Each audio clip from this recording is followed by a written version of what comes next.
about to hear is true. Only the names have been changed to protect the innocent.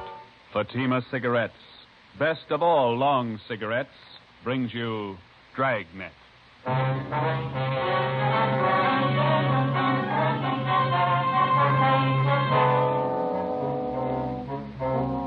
You're a detective sergeant.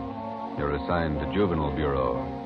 A potential killer roams the halls of one of the high schools in your city. Girl students have been brutally slashed by the criminal. Your job, stop him. If you want a long cigarette, smoke the best of all long cigarettes. Smoke extra mild Fatima. Yes, Fatima is the king-size cigarette which contains the finest Turkish and domestic tobaccos superbly blended to make it extra mild, to give Fatima a much different, much better flavor and aroma than any other long cigarette. That's why Fatima has more than doubled its smokers coast to coast. Enjoy extra mild Fatima yourself. Best of all long cigarettes. It's wise to smoke extra mild Fatima. It's wise to smoke extra mild Fatima.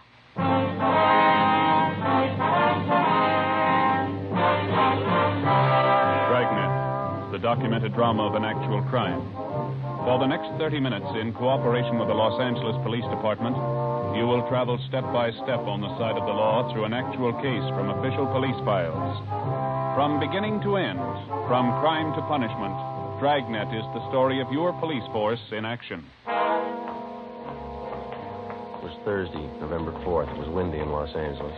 We were working the day watch out of Georgia Street Juvenile Bureau. My partner's Ben Romero. The boss is Captain Bowling, Commander Juvenile Division. My name's Friday. It was 2:45 p.m. when we got to Charter High School. Main entrance. Which way, Joe? I don't know. We can ask this boy. Hey, son, Yeah? where's the principal's office? Straight down the hall. Last door on the left. Thank you. What's all the noise about? Football rally. We're playing Piedmont today. Probably lose. Can't beat confidence like that. Kids are sure funny nowadays. Yeah.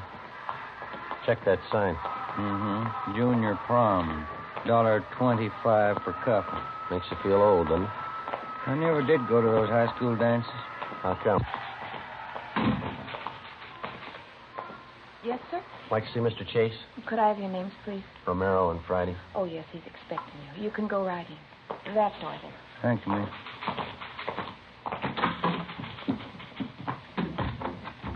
Mr. Chase? Yes? My name's Friday. I talked to you on the phone. Oh, yes, certainly, Sergeant. Have a chair. Thank you. This is my partner, Ben Romero. How do you do, sir? How are you, Miss Chase? Sit down. Certainly glad to see you, gentlemen.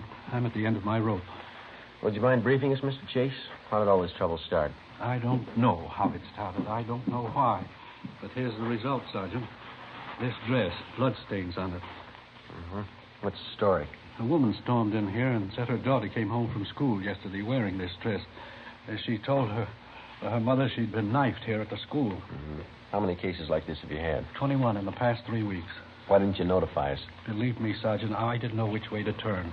When I first learned about these knifings, I wanted to call in the police, but some of the girls who'd been cut, the parents didn't want it reported. The publicity, the notoriety, they didn't want it. Hope you realize, Mr. Chase, that it's a pretty serious business. Believe me, I did realize.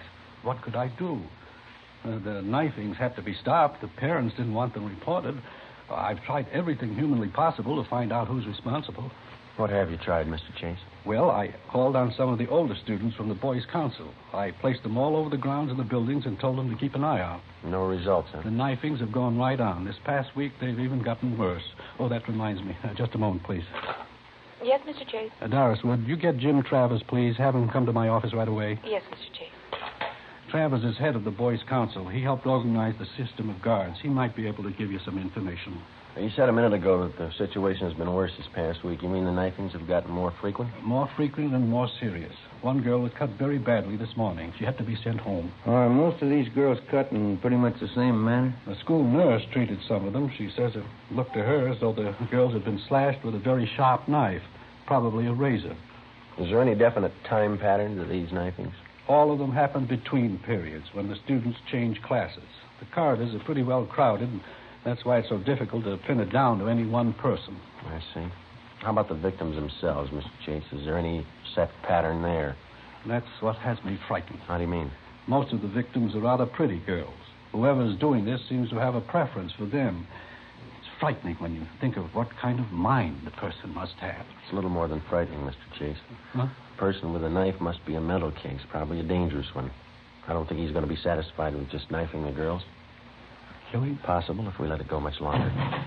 You wanted to see me, Mr. Chase? Come in, Jim. I would have come sooner. I was tied up with the rally committee. Jim, this is Sergeant Friday and Sergeant Romero, police officers. Oh, All right, Jim. They're here to investigate the knifings. I thought maybe you'd be able to help out with some information. Well, I still have the fellows on the council watching the corridors. We haven't seen anything yet. Well, you have any time after the rally, Jim? We'd like to have you show us around. Okay, Sergeant. Is the school nurse still in her office? I'd like to talk to her, too. I think so. Jim, when does Miss Wesley go home? 3:30 on Thursday, Mr. Chase. I'll tell her to stay on a few minutes. That's fine. We'll meet you outside the office here, huh? Okay, I'll see you later then. Right. Is school out for the day? Yes, it is. Guess we'll have to wait till morning to interview the victims. The first class is at 8 o'clock. I'll have the girls assemble in the classroom next to my office. All right, Mr. Chase. Thank you. I'll be right back, Doris. Yes, Mr. See you gentlemen out. Looks like the rally's just breaking up, huh? 3 o'clock now. The game's at 3:30. She'll certainly jam up the corridor. Come on, come on. Let us through here. Let us through, please. All right. The rest of you go about your business. Go on now. What's the matter, young lady? What's the trouble? Patty Larson, she's fainted. What's the matter with her? Look at her dress. It's covered with blood. An ambulance was called, and the injured girl was taken to Georgia Street Receiving Hospital, where she was treated for a cut on her right forearm and a deep slash across her hips. She was not in serious condition. It was the doctor's opinion that the wounds had been inflicted either by a very sharp knife or more probably a razor. A detail of plainclothesmen were dispatched to Charter High School to keep the grounds and corridors under strict surveillance until further notice. At 7:30 the next morning, policewoman Lorraine Jensen, Ben and I met at the high school with Principal Chase and Jim Travers, the head of the boys' council. By 9 a.m., all of the 21 knifing victims were assembled in one of the empty classrooms. Policewoman Jensen outlined our plan of questioning. May I have your attention, please? This isn't going to take very long, girls, but I will have to ask you to cooperate with us. Try to remember every detail of the time and the place that the knifings occurred. Do you all have a report form to write out? Yeah, they're all set. We'd like to have you write 3 things. First, exactly where you were when you were injured. After that, write the date and the time. Make that just as close as you can remember. I don't remember. Do you not know what to write? At the bottom of the page, write the name of the person you suspect might have cut you. Your answer will be kept confidential. Please don't compare notes with the girl next to you. We want your version, not your neighbor's. Sergeant. Yeah, Travis? 5-minute warning bell. Yeah, okay. All right. Yeah, Joe. There's a recess coming up. We want to check the quarters. Can you make out alone for a little while? Sure, you two go ahead. You can check the slips when you get back. Right. Let's go, Ben. Yeah.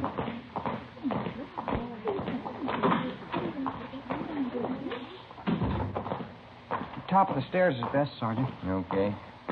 If you stand back a little from the railing, no one down below can tell if they're being watched either. Okay. I'm pretty much interested in police work. You know, the lie detector and stuff. Mm-hmm. Will you keep on going here? One more flight. All right. I wrote a paper once on the lie detector for our physiology class. The teacher liked it. That's so. Yeah. I've been reading how they take fingerprints, cross imprints, and all that. Pretty interesting. Here we are. We can keep an eye on the whole corridor from here. Okay. What detail do you officers work out of? Georgia Street Juvenile. You know Lee Jones or Ray Pinker? Oh, yeah. I've read a lot about the crime lab. Why don't you come downtown some afternoon? We'll show you around. That'd be swell. Okay. Must be interesting, meeting all kinds of people, watching how they behave, you know. Yeah, it's interesting. During a recess, while the students moved from classroom to classroom, we kept the main corridor under close surveillance. The other men from Juvenile Bureau covered the rest of the corridors. We kept an eye on the main corridor during the third recess between periods at 11 a.m. Again, no results. At 11:30, Travers went to check with the members of the Boys' Council to set up the noontime watch. Ben and I went back to the classroom on the main floor to check with policewoman Jensen. We helped her tally the results of the questioning of the girl victims that morning. Let's see, 17, 18, 19. Well, that takes care of the lot. Let's see. There it is. Now what's it mean? Well, 12 say they were knifed on the main corridor, 3 knifed outside the building, 4 on the stairway, 2 in a classroom. The times they list. Doesn't look like there's any pattern there. How about the suspects that they wrote down? That's even got me beat. We've got more of them than we have victims. Here. There's 4 pages of names. Some of the girls wrote down as many as 5 suspects. That's going to help a lot. How many altogether? Let's see. 34. Oh, hi, Mr. J. Did you find out anything? Oh, it didn't turn out too well. Nothing definite. Terrible morning. Parents calling up newspapers. I don't know. Certainly out of my hands. Are there any assemblies scheduled for this afternoon? Yes, after the 5th period. Why? Well, I think maybe you better cancel it. Seems like every time the kids are crowded together, we just ask for trouble. All right, I'll have it canceled. Fine. Something else, Mr. Chase. Yes? The girls that we had in this room this morning, the victims, we'd like to have every one of them brought back here after the next class, can we? All right, Sergeant. I'll have excuse slips sent to each one. Thank you, sir. Gives her the chills. Those kids getting cut up in broad daylight. Whoever it is, the guy's got a stomach for it. How do you know it's a guy? It's as good a guess as any. How about the school employees, the janitors, and the rest of them? Checked them all out this morning. When we get the girls back here, we'll go through the same routine. One thing we missed the last time we talked to them. Yeah? We asked them to pick suspects. We might have more luck if we have a bigger choice. Well, how do you mean? Well, instead of asking them to pick out somebody, we'll tell them to list the names of every person who was around them or near them when they were cut. It might work if we can spot a couple of repeats on the list. Sergeant, they want you downstairs. Hurry. Come on, Ben. What's the matter? It's terrible, terrible. I found her. You found who? Betty Price. Where? Downstairs, unconscious. I'm afraid. What do you mean you're afraid? I'm not sure she's alive. We located the unconscious girl in a corner of the basement near the rear entrance to the girls' locker room. She'd been cut severely about the face and arms. At Georgia Street Receiving Hospital, she was given an immediate blood transfusion. In addition to her wounds, she was also treated for shock. We questioned the victim. She stated that she did not see the person who attacked her. Later that afternoon, she was removed to her own home upon the advice of her family physician. 1:35 p.m. Ben and I got back to the high school and checked in with policewoman Lorraine Jensen. How'd the last session turn out, Lorraine? Well, a lot better. It was a good idea, Joe. Yeah? How'd we come out? Pretty good. There's the list they made out. 21 of them. Uh-huh. Each girl listed an average of 8 persons around her at the time she was knifed. Yeah? There's one name that occurs on 19 of these 21 lists. Here, Joe. Jim Travers.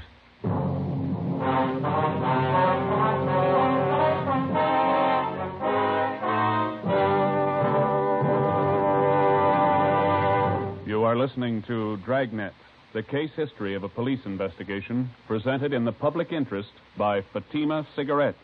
If you smoke a long cigarette, it will be in your interest to listen to a typical case history of a Fatima smoker. It's the case of Mr. Frank Fenton, well-known author and Hollywood screenwriter. This is his actual signed statement. When a writer gets absorbed in his work, he loses track of time. Smokes more than usual. And this happens often to me. As a result, I appreciate a mild cigarette. Fatima is extra mild. I agree it's wise to smoke extra mild Fatima. And so do more and more smokers every day. Actual figures show extra mild Fatima has more than doubled its smokers coast to coast. So enjoy extra mild Fatima yourself. The king-size cigarette, which contains the finest Turkish and domestic tobaccos, superbly blended to make it extra mild. You will prefer Fatima's much different, much better flavor. You will agree. It's wise to smoke extra mild Fatima. It's wise to smoke extra mild Fatima. The best of all long cigarettes.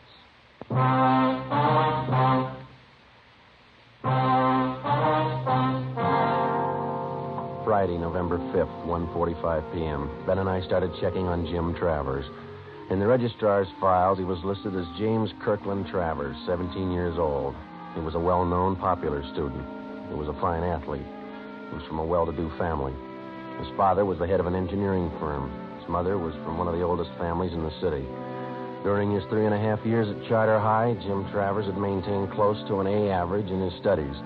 He'd been president of his class since freshman year, and he'd held numerous other class offices. We interviewed his teachers. They had nothing but praise for Travers. They tabbed him as a brilliant young man with an excellent future. We asked about Travers' friends, who he palled around with. We picked up a small lead. We were told that he had very few, if any, close personal friends among the students, but he did have one girl at the high school he was especially fond of. Her name was Barbara Ferris, a tall, dark-haired girl, exceptionally pretty. Her scholastic record was almost as high as Travers. 2 p.m. Policewoman Lorraine Jensen and I interviewed the girl in the small room off the principal's office. We're not singling you out, Barbara. We're interviewing most of the girls in the upper classes. You mean about what's been happening around school? Yes, that's right. Well, I don't know much about it. I was talking to Jim Travers last night. He's a friend of mine. He told me why you were here. How long have you known Jim Travers, Barbara? Oh, since freshman year, I guess. Mm-hmm. Did you go steady with him? Well, we don't like to call it that, but I guess so. We go to the dances together. Sometimes we go to the show on weekends. Do you go out with him very often? No, not very often. Jim's usually pretty busy. He studies a lot. Does he go out with other girls, do you know? Well, no, I don't. Once he went out with Betty Fisher. He said he didn't like her much. Betty's kind of a party girl. Jim likes to talk about things. You know, physiology, books, stuff like that. Do you get along with him pretty well? We get along fine. Sometimes he's moody, but I guess I am, too. Could you tell us a little more about Jim? What's he like? Well, what do you want to know that for? Is there anything wrong? No, it's just routine questioning, Barbara. We have to check on everybody. Oh, I see. Well, Jim's certainly all right.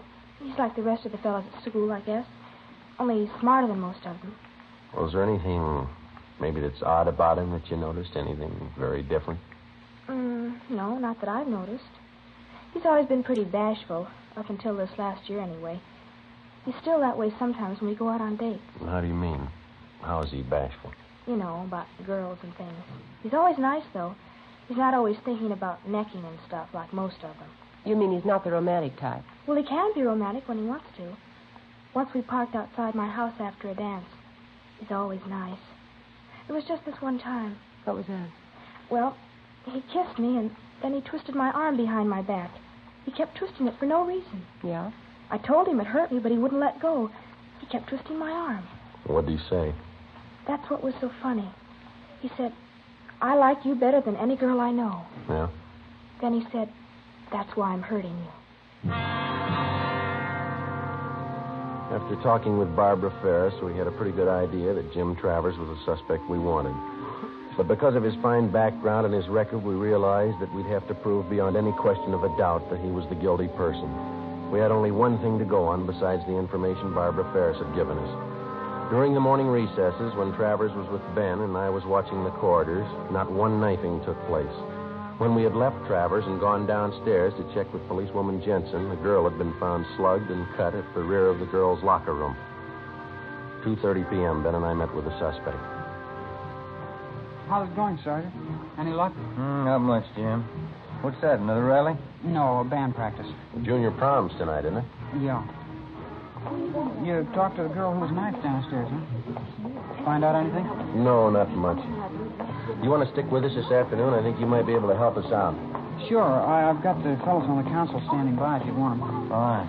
Let's go outside, huh? Got something to tell you. Sure, okay. We can go out this way.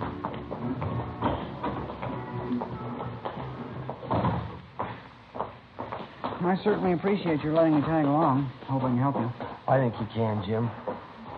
When we talked to those girls this morning, we drew up a new list of possible suspects. Yeah? Funny thing, one of the names on the list was yours. Well, I've got nothing to hide. Well, we'll make a systematic check of each name on the list and start with yours. Well, will we have to go on the lie detector? I'd like to try that. I never saw one. Only pictures of it. No, you won't have to go through that. It'll just be a couple of questions, and then we're going to check your locker. Okay, I'd be glad to show you. Does this take us to the locker room? Yeah, we can cut through here. Say, when we were questioning those girls this morning, some of them said that they saw you in different parts of the building when the knifings took place. What do you mean? Well, your location didn't exactly jibe with your classroom schedule. In other words, your class was on the 3rd floor, but you were seen down in the main corridor. Now, how do you account for that? Well, you see, I usually take walks between periods. Sitting in classrooms makes me nervous sometimes, you know. Uh-huh. Here, I'll get the door. All right. Any other questions I can answer, Sergeant? No, that's all. How'd you happen to get interested in police work, Jim? You said your father was an engineer, didn't you? Yeah, that's right. I don't know how I got into it. I just took to it, I guess. I always liked to watch people's reactions and their behavior. Fascinating.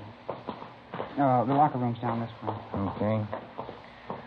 What are you planning on doing when you graduate? College? Yeah, I guess so. Dad wants to send me to MIT. It's a good school. Yeah. Say, if you ever have the time, I'd sure like to see some of the ballistics equipment down at the police crime lab. I've read up on ballistics quite a bit, too. Oh, is that so? Yeah. The polygraph lie detector. That's my favorite, though. Wonderful machine. Mm-hmm. Imagine charting positive and negative reactions like that. It's marvelous. Yeah, it is. Say, have either one of you ever read Dawson's treatise? I think it's called The Psychology of the Criminal Mind. You ever read it? I think we had that in training, didn't we, Ben? Something like that, yeah. How about criminal behavior and its basis? Maxwell's book. Did you ever read that one? No, I don't think I did. It's a great book. I got quite a few textbooks on crime. There's one on sex crimes I just got. It's very good. Mm-hmm. This locker room? Yeah, I almost went past it. My locker's down this way. How do you shave, Jim? You use an electric razor or a safety razor? Me? Electric razor. They're the best. Yeah, they're a lot easier to use. Here it is. I'll open it for you. All right. Ben, you got those envelopes? Oh, yeah. Yeah, they are. Okay, would you step aside there, Jim? Yeah, sure. All right, we'll get some dust scrapings from the shelf there.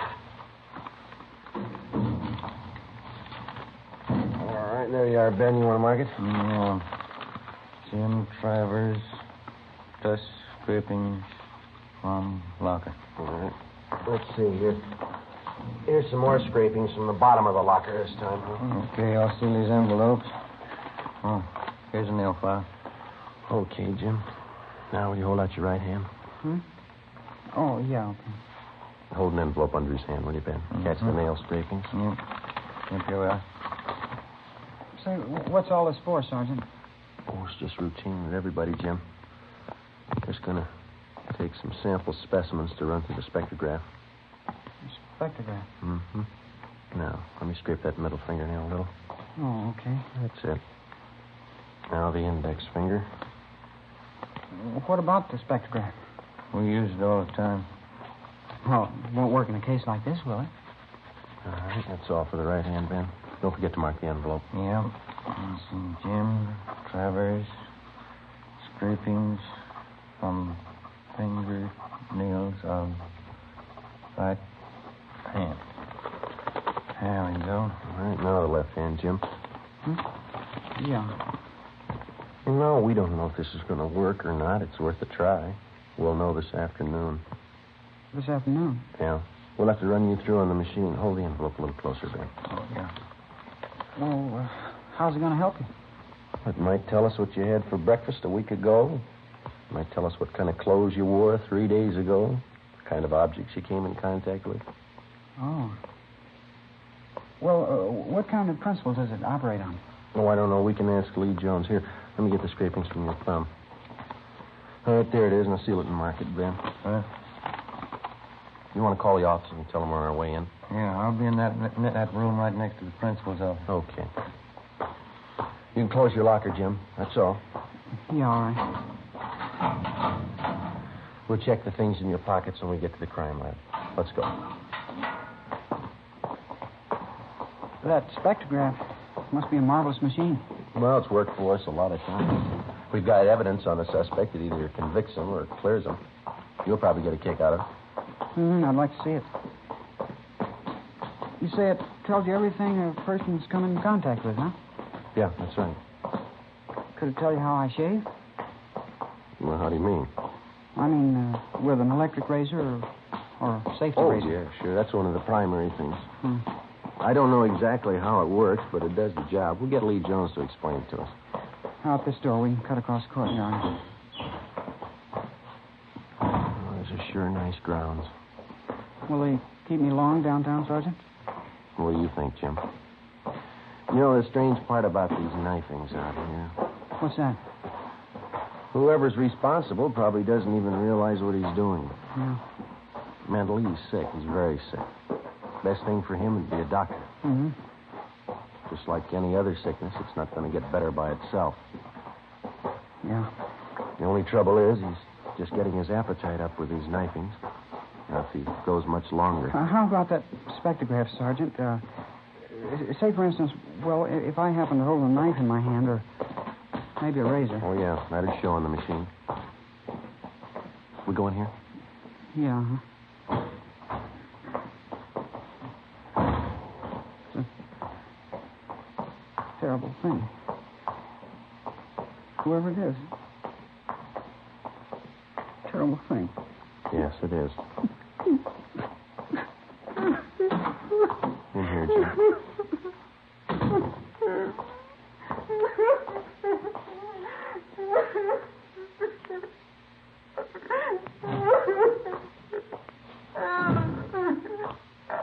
Joe, how's it going? I think he's ready to tell us. Hope so. I expect the girl won't. All right, son, you want to tell us about it now? I couldn't help myself. I had to do it. I had to. I couldn't sleep. I couldn't study unless I did it. I couldn't help myself. You're responsible for all the knifings, are you?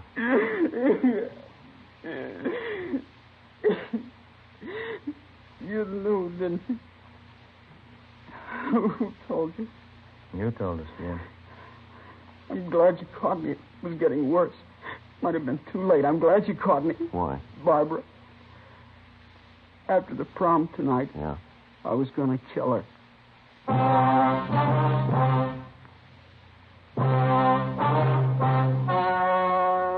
The story you have just heard was true.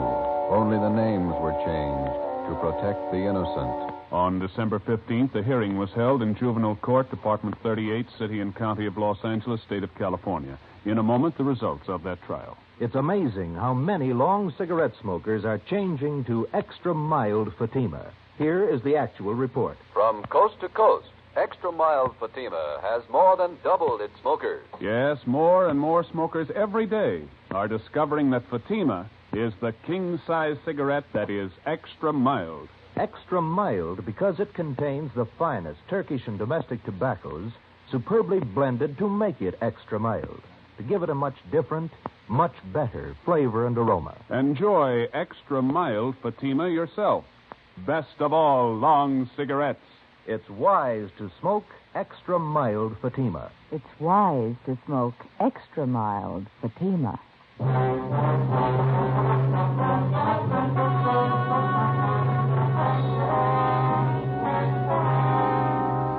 17-year-old James Travers was examined by court psychiatrists who found him to be one of the most dangerous mental cases they had ever examined.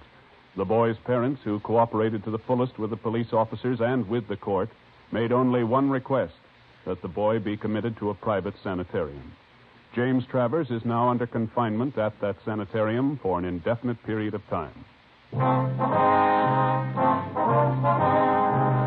You have just heard Dragnet, a series of authentic cases from official files. Technical advice for Dragnet comes from the Office of Chief of Police W.A. Wharton, Los Angeles Police Department.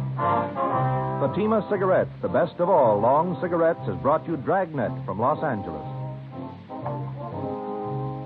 Screen Directors Playhouse presents a Damon Runyon story tomorrow on NBC.